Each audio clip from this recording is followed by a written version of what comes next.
यह एक काल्पनिक कहानी है। इसमें दिखाई गई घटनाएं, पात्र और संवाद पूरी तरह से लेखक की कल्पना पर आधारित हैं। इसका कोई संबंध किसी वास्तविक व्यक्ति या घटना से नहीं है। लाव्य ने बैंगनी रंग का लबादा पहना था और उसका दाहिना हाथ उसकी पीठ के पीछे था। वह एक उदासीन दृष्टि से अद्वै की ओर देख रहा था। यह तुम हो? अद्वै धीमी आवाज में बोला। वह हमेशा लाव्य से थोड़ा डरता था क्योंकि लाव्य की शक्ति बहुत रहस्यमयी थी। भले ही उसने केवल एक बार लाव्य से लड़ाई की थी, उसे महसूस हुआ था कि लाव्य बेहद खतरनाक था। वह खतरे का एहसास उस खतरे से कहीं अधिक था जो उसे आरव से महसूस होता था। सच कहूं तो मैं बेहद निराश हूं, लाव्य ने अपना सिर हिलाया और उदासीनता से बोला।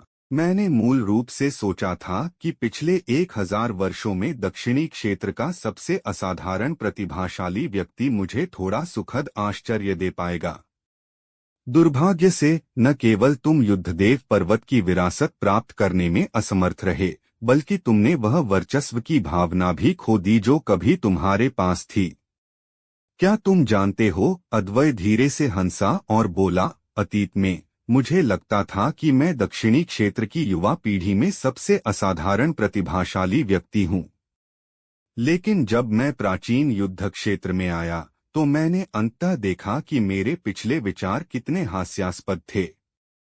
क्या ऐसा है? लाव्य उदासीनता से बोला। तो वह आरव नहीं था जिसने तुम्हें अजय होने का आत्मविश्वास खोने पर मजबूर किया, बल्कि वे प्राचीन युद्ध क्षेत्र के असाधारण प्रतिभाशाली लोग थे।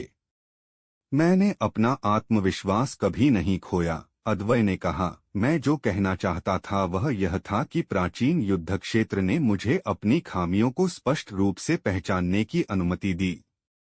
अब मैं अभिमानी या आत्मसंतुष्ट नहीं हूँ, और मैंने अंधाधुंध यह मानना बंद कर दिया है कि मैं सर्वश्रेष्ठ हूँ। इस जगह में मैंने पाया कि मुझे खुद को कैसे बदलना चाहिए और खुद को और अधिक मजबूत कैसे बनाना चाहिए। संक्षेप में, मैंने प्राचीन युद्ध क्षेत्र में खुद को एक बार फिर से समझा है। लाव्य चुप हो गया। वह समझ गया कि अद्वै का क्या मतलब था। अद्वै उसे बता रहा था कि वह हतोत्साहित नहीं हुआ था, और उसने कठिनाइयों की इस कड़ी के माध्यम से खुद को एक बार फिर समझा था। कमजोरी और कठिनाई डरने वाली बात नहीं थी, डरने वाली बात अपने हृदय को पहचानने और समझने में असमर्थता थी। शायद यह सब थोड़ा जटिल लगता है। सरल शब्दों में कहें तो अद्वै ने प्राचीन युद्ध क्षेत्र में एक परिवर्तन का अनुभव किया था, और यह उसकी मानसिक स्थिति का परिवर्तन था। भले ही उसकी शक्ति उन असाधारण प्रतिभाओं से बहुत पीछे थी, लेकिन उसके पास मौजूद प्राकृतिक प्रतिभा और बंदोबस्ती के साथ अगर उसे समय दिया जाता तो उसके लिए उनके बराबर पहुंचना मुश्किल नहीं होता। थोड़ी देर बाद लाव्य ने अपना सिर हिलाया और कहा, दुर्भाग्य से तुम्हें फिर भी मरना ही होगा। अद्वै मुस्कुराया और बोला, पहली बात, मैं वास्तव में तुम्हारे आत्मविश्वास की प्रशंसा करता हूँ। दूसरी बात, मैं बहुत उत्सुक हूँ, तुम मुझे मारने क्यों आए हो? हमारे बीच कोई दुश्मनी तो नहीं लगती है ना?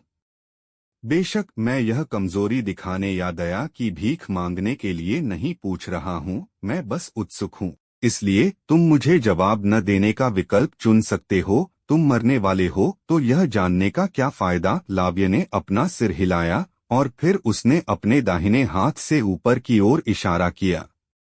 एक पल में आकाश और पृथ्वी धुंधले हो गए, और फिर बैंगनी बिजली का एक बोल्ट बादलों को चीरता हुआ निकला और आकाश में एक बैंगनी रंग के बाढ़जगर की तरह चक्कर लगाने लगा। अद्वै के चेहरे के भाव हिंसक रूप से बदल गए जब उसने यह दृश्य देखा, और उसकी आंखें सदमे से भर गईं क्योंकि उसने कहा, एक प्राकृतिक खजाना। तुम आखिर कौन हो? तुम्हारे पास ऐसा प्राकृतिक खजाना क्यों है? लाव्य ने अद्वै को कोई उत्तर नहीं दिया। उसने केवल अपना मुंह थोड़ा खोला और एक शब्द थूक दिया, उतरो। एक पल में बैंगनी बिजली का वह बोल्ट तुरंत अद्वै की ओर तेजी से उतरा। अद्वै स्वाभाविक रूप से वहां बैठकर मौत का इंतजार नहीं करेगा। उसने अपना दाहिना हाथ फैलाया जबकि उसके शरीर के भीतर की गूढ़ ऊर्जा उसकी हथेली में पागलपन की तरह उमड़ पड़ी और फिर वह चिल्लाया और तेजी से अपनी हथेली ऊपर की ओर मारी। स्वर्गभेदी हथेली तकनीक। ऊर्जा की एक विशाल हथेली आगे चमकी और वह बैंगनी बिजली के बोल्ट से टकरा गई। बूम! एक बहुत बड़ा धमाका हुआ। अद्वै की चकित दृष्टि के नीचे ऊर्जा की विशाल हथेली तुरंत तितर-बितर हो गई और फिर बिजली की बैंगनी किरण सीधे उसकी ओर उतरी। बूम! एक और बड़ा धमाका हुआ। थोड़ी देर बाद जहां अभी अद्वै खड़ा था वहां एक अथाह गड्ढा बन गया था और जहां तक खुद अद्वै की बात थी वह पूरी तरह से गायब हो गया था। वह भागा नहीं था, वह पूरी तरह से मिटा दिया गया था। हाँ, अद्वै बैंगनी बिजली के नीचे मारा गया था और इस दुनिया में उसका अस्तित्व समाप्त हो गया था। आओ, लाव्य हल्के से चिल्लाया और फिर बैंगनी बिजली का एक बोल्ट एक छोटे सांप की तरह जमीन के नीचे से निकला और उसके शरीर में प्रवेश कर गया। लाव्य ने अपनी हथेली पलटी और फिर उसके हाथ में एक मोटा काले रंग का स्क्रॉल दिखाई दिया और उस पर 3 बड़े शब्द लिखे थे, निर्णय की पुस्तक। उसने स्क्रॉल खोला और फिर उसकी तर्जनी थोड़ी हिली और उसकी पकड़ में एक गहरा काला ब्रश दिखाई दिया। उसने उसे अपने हाथ में पकड़ लिया क्योंकि उसकी निगाह स्क्रॉल के पहले पन्ने की पहली पंक्ति की ओर गई और वहां 2 शब्द लिखे थे, अद्वै। उसने हल्के से ब्रश चलाया और फिर परिवेश में ऊर्जा के हिंसक उतार चढ़ाव तुरंत उत्पन्न हुए। आसपास के वातावरण में काले रंग की ऊर्जा के धागे धीरे धीरे दिखाई देने लगे और वे धागे की तरह महीन थे और एक भयावह आभा छोड़ रहे थे। काले ऊर्जा के इन धागों को देखकर लाव्य की आंखों में उत्साह दिखाई दिया और फिर उसने अपना मुंह खोला और उन्हें चूस लिया। एक पल में सारी काली ऊर्जा उसके मुंह में समा गई।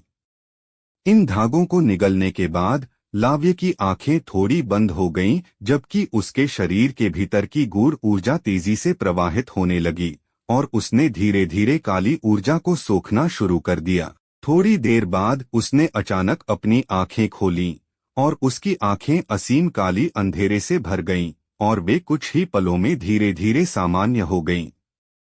लाव्य ने एक गहरी सांस ली और फिर उसने अपने हाथ में मौजूद स्क्रॉल को देखा और उसके होठों के कोनों पर मुस्कान की एक लकीर दिखाई दी।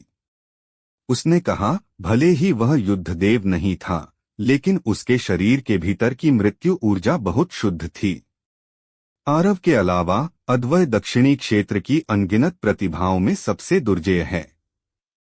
जैसे ही उसने बोलना समाप्त किया, उसने स्क्रॉल को दूर रख दिया और फिर उसने दूरी की ओर देखा जबकि उसकी आंखों में एक ठंडी चमक कौंधी। उसने कहा, प्राचीन युद्ध क्षेत्र, गुप्त ड्रैगन स्तंभ।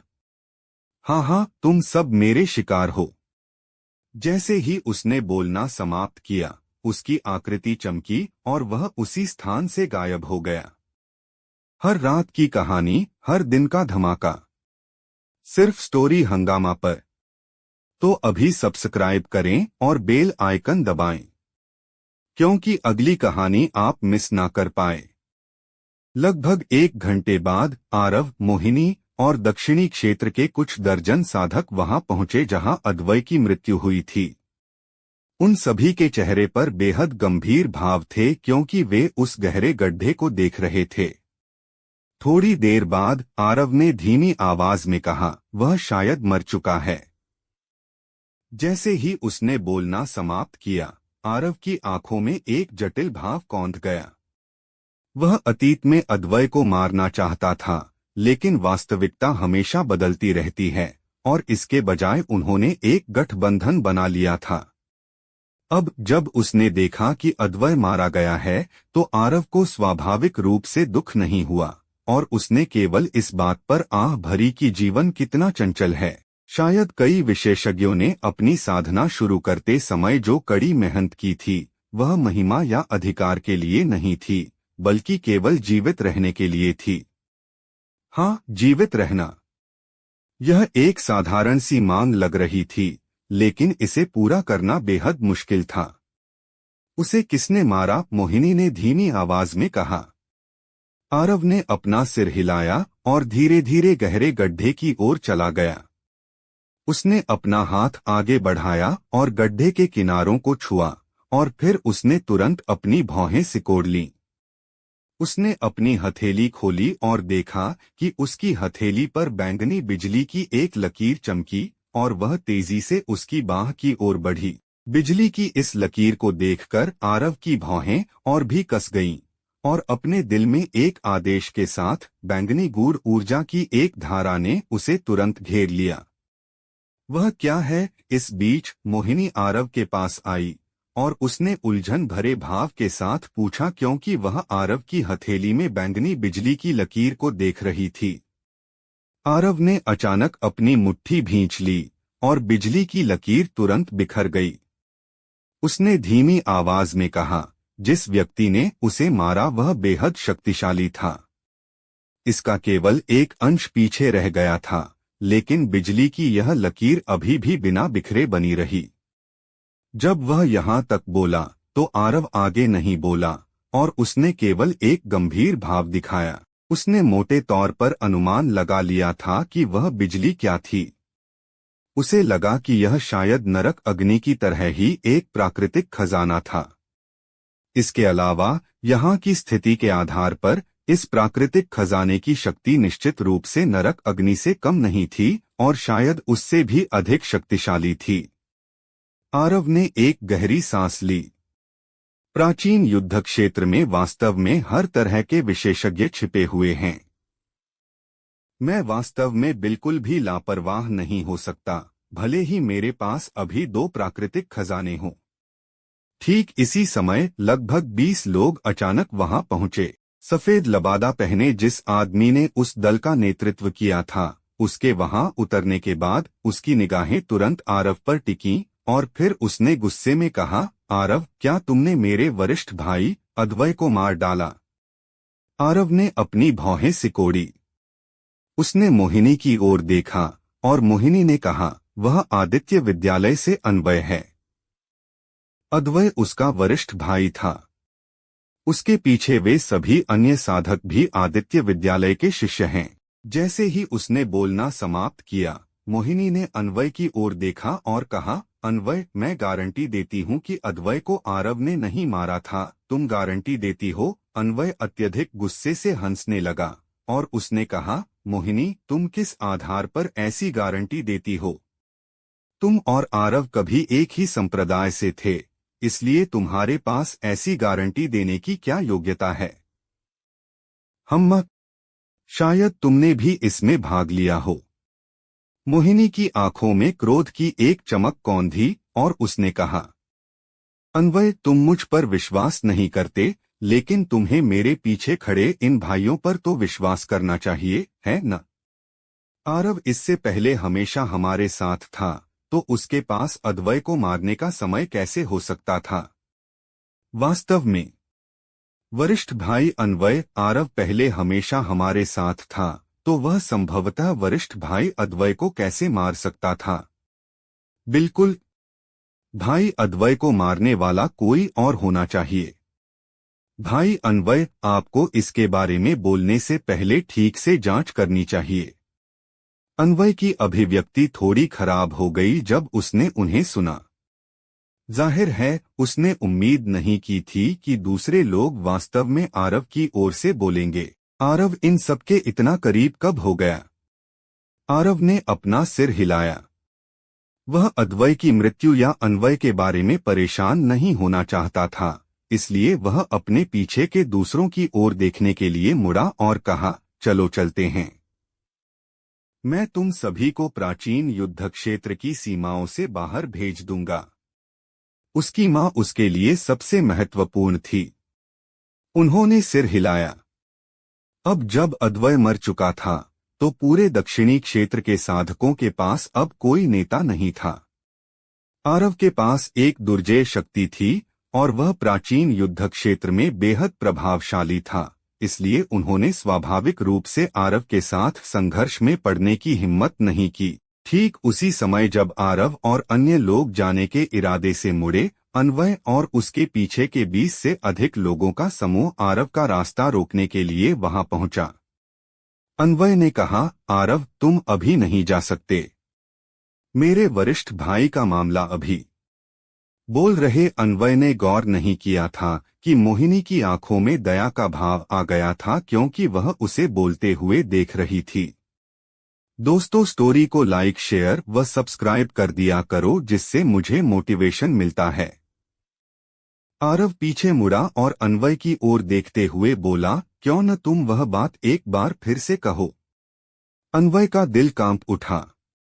अब जाकर उसे समझ आया कि वह किस स्थिति में था। यह दक्षिणी क्षेत्र नहीं था, यह प्राचीन युद्ध क्षेत्र था, और यहाँ आदित्य विद्यालय की ताकतें पूरी तरह बेकार थीं। आरव की शक्ति के साथ उसे मारना बेहद आसान काम था। इसलिए जब उसने इस बारे में सोचा तो उसके दिल की गहराई से अचानक घबराहट और आतंक की एक लहर उठी। आरव ने अन्वय पर एक नजर डाली, जो अब बोलने की हिम्मत नहीं कर रहा था, और फिर वह मुड़ा और धीरे धीरे बाकी लोगों का नेतृत्व करते हुए वहां से चल दिया। अन्वय के दिल की घबराहट और आतंक अब क्रोध में बदल गया था जब उसने आरव को मुड़कर जाते देखा। आदित्य विद्यालय के उसके जैसे एक प्रतिष्ठित आंतरिक प्रांगण के शिष्य को एक स्वतंत्र साधक ने डरा दिया था, जो किसी संप्रदाय का भी नहीं था। यह सोचते ही उसकी आंखों में कुटिलता की एक चमक कौंधी।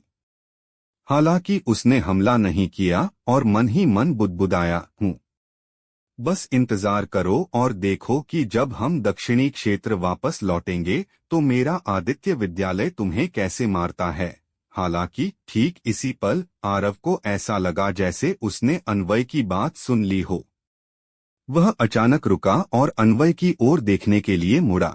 ठीक जब हर कोई आरव के इस कदम से हैरान था, आरव ने कहा, मैं वास्तव में लगभग कुछ बेवकूफी करने ही वाला था। जैसे ही उसने अपनी बात पूरी की, आरव की कलाई थोड़ी हिली और फिर बैंगनी रोशनी की एक किरण चमकी। सरर। अन्वय का शरीर वहीं जम गया और उसकी आंखें विस्मय और अविश्वास से भर गईं। उसके बाद उसकी आंखों की रोशनी धीरे धीरे धुंधली पड़ने लगी। ठीक उसी क्षण जब दूसरे लोग इस पर हैरान महसूस कर रहे थे, अन्वय की गर्दन से खून की एक धार धीरे धीरे रिसने लगी और फिर उस खून ने एक फव्वारे का रूप ले लिया जो उसकी गर्दन से बाहर निकल रहा था। बाकी सब दंग रह गए। आरव ने अपने दाहिने हाथ से इशारा किया और अन्वय के हाथ से अनंतकोश अंगूठी उड़कर उसकी हथेली में आ गई। उसने अंगूठी के सामान पर एक नजर डाली और फिर अपना सिर हिलाते हुए कहा, कितना गरीब है। न केवल इसके पास कचरे का ढेर है, बल्कि यहाँ 1000 ऊर्जा पत्थर भी नहीं हैं। क्या आदित्य विद्यालय के सभी शिष्य इतने ही गरीब हैं? अपनी बात पूरी करते ही आरव मुड़ा और दूर की ओर चल दिया, और उसने आदित्य विद्यालय के उन 20 से अधिक शिष्यों की ओर एक नजर तक नहीं डाली। जैसे ही उन्होंने आरव की आकृति को देखा, सबकी आंखों में डर भर गया और कुछ तो आतंक से भरे थे। यह केवल एक छोटा सा संघर्ष था, फिर भी आरव ने तलवार निकाली और मार डाला। इसके अलावा वह आदित्य विद्यालय का शिष्य था और उसने इसे इतने निडर तरीके से किया था। हम आरव को नाराज नहीं कर सकते। कम से कम हम उसे प्राचीन नगर में तो नाराज नहीं कर सकते। इस समय सभी के मन में एक ही विचार आया। मोहिनी की खूबसूरत आंखों में एक जटिल भाव चमका जब उसने आरव की आकृति को देखा। आरव का चरित्र निर्णायक और क्रूर है और तलवार के मार्ग में उसकी प्रतिभा असाधारण है। तलवार संप्रदाय को अभी इसी की जरूरत है। हालांकि संप्रदाय ने अपने अल्पकालिक हितों के लिए ऐसे प्रतिभाशाली व्यक्ति को अपने दरवाजे से बाहर धकेल दिया और उसे पूरी तरह से नाराज भी कर दिया है। अपनी प्रतिभा और चरित्र के साथ आरव निश्चित रूप से भविष्य में एक अद्वितीय विशेषज्ञ बनेगा। फिर भी संप्रदाय ने न केवल ऐसे भविष्य के विशेषज्ञ को छोड़ दिया है, बल्कि उसे अपमानित करने की पूरी कोशिश भी की है। संप्रदाय के उच्च अधिकारियों के साथ क्या गलत है? मोहिनी व्याकुल थी। एक पहाड़ की तलहटी में आरव ने अपने पास की चोटी की ओर इशारा करने के लिए अपने दाहिने हाथ का इस्तेमाल किया और फिर उसने अपने सामने खड़े 300 साधकों से कहा, इस पहाड़ को पार करते ही आप दक्षिणी क्षेत्र के इलाके में पहुंच जाएंगे। मैं आप सभी को वापस दक्षिणी क्षेत्र ले जाने के लिए सीधे एक उड़ने वाले डार्क बिस्ट को बुला सकता था, हालांकि मैंने ऐसा नहीं किया। क्या आप सभी जानते हैं क्यों? उन्होंने अपना सिर हिलाया। आरव ने जारी रखा, क्योंकि मैं यह साबित करना चाहता हूं कि मैं दैत्य क्षेत्र, दैत्य इलाका और नेदर क्षेत्र के साधकों का विरोध करने के लिए आप सभी का नेतृत्व कर सकता हूं। मैं यह साबित करना चाहता था कि आप सभी प्राचीन नगर में अच्छी तरह से रह सकते हैं और गुप्त ड्रैगन स्तंभ में साधना कर सकते हैं। बेशक इस सब के पीछे मेरा केवल एक ही उद्देश्य है, और वह यह है कि मुझे उम्मीद है कि आप में से कुछ लोग दक्षिणी क्षेत्र लौटने पर मेरी मां की मदद करने की पूरी कोशिश करेंगे। मैं आपसे वादा कर सकता हूं कि आप सभी के लौटने पर मैं निश्चित रूप से आप सभी को गुप्त ड्रैगन स्तंभ में ले जाऊंगा। बेशक अगर आप सब वापस नहीं आए तो मैं कुछ नहीं कर सकता। हालांकि मुझे लगता है कि आप सभी गुप्त ड्रैगन स्तंभ में प्रवेश करने और कर्मफल सौभाग्य के लिए लड़ने के इस अवसर को आसानी से नहीं छोड़ेंगे, है ना? इस बीच साधकों में से एक आगे बढ़ा और धीमी आवाज में बोला, आरव, क्या तुम गंभीर हो? आरव ने इस व्यक्ति को पहचान लिया। उसका नाम अरविंद था और उसकी मौसी पुष्प महल में एक बुजुर्ग थीं। आरव ने सिर हिलाया और कहा, बेशक मैं अपनी बात का पक्का हूं। जब तक आप सभी मुझसे किए गए अपने वादे पूरे करेंगे, तब तक मैं निश्चित रूप से आपकी वापसी पर आप सभी को गुप्त ड्रैगन स्तंभ में ले जाऊंगा। अरविंद ने एक गहरी सांस ली और फिर उसने कहा, मेरा मूल इरादा इस बार लौटने के बाद दक्षिणी क्षेत्र में ही रुकने का था, क्योंकि मुझे नहीं पता कि अगर मैं प्राचीन युद्ध क्षेत्र में वापस आता हूं तो मेरी मृत्यु कब होगी। हालांकि तुम्हारी बातों ने मेरा मन बदल दिया है।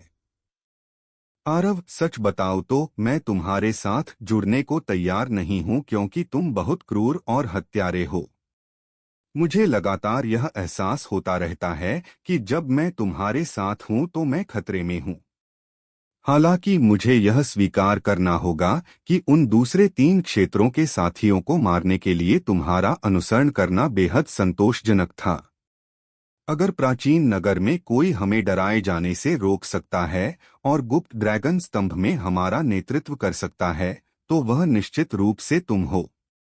इसलिए मैंने तुम्हारे साथ अपना सब कुछ झोंक देने का फैसला किया है। इसी बीच एक और साधक भी आगे आया। मैंने भी यही करने का फैसला किया है। सही है, चलो अपना सब कुछ झोंक देते हैं, वरना इस तरह चले जाना वाकई बहुत दुखद है। भले ही मैं आरव और दूसरों के साथ अपना सब कुछ देते हुए मर जाऊं, फिर भी मैं गुप्त ड्रैगन स्तंभ में प्रवेश करना चाहता हूं और उसे देखना चाहता हूं। चलो करते हैं। करो। जैसे ही उसने उन सभी को देखा, उसके दिल में एक अजीब सी भावना पैदा हुई। आरव को अतीत में कभी ऐसा एहसास नहीं हुआ था और वह यह निर्धारित करने में असमर्थ था कि यह वास्तव में किस तरह की भावना थी। आरव ने अपना सिर हिलाया, उस भावना को अपने दिल से बाहर निकाला और फिर गंभीरता से कहा, मैं आरव अपनी बात का पक्का हूं। जब तक आप सभी अपने वादे पूरे करेंगे, मैं निश्चित रूप से आप सभी को गुप्त ड्रैगन स्तंभ में ले जाऊंगा। उन्हें गुप्त ड्रैगन स्तंभ में ले जाओगे? कितने ऊंचे विचार हैं। ठीक इसी पल दैत्य जाति के लगभग 100 युवा और नेदर जाति के 50 से अधिक सदस्य उनकी दृष्टि के भीतर आ गए थे।